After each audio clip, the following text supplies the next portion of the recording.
ইন্নাল হামদালিল্লাহ ওয়াসসালাতু ওয়াসসালামু আলা রাসূলিল্লাহ ওয়া বা'দ ফাউযু বিল্লাহি মিনাশ শাইতানির রাজীম বিসমিল্লাহির রহমানির রহিম ওয়া আম্মা বিনি'মাতি রাব্বিকা ফাহাদ্দিস আমানতু বিল্লাহ।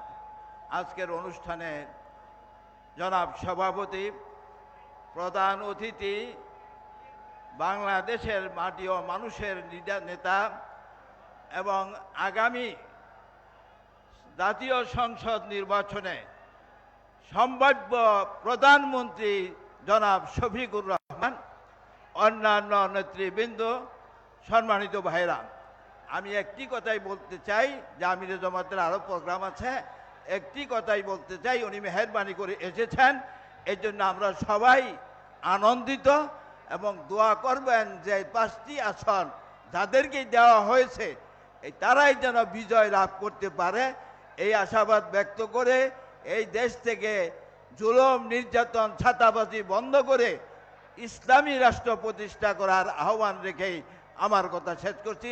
হাযা মিন ইনদি। আসসালামু আলাইকুম ওয়া রাহমাতুল্লাহি ওয়া বারাকাতুহু।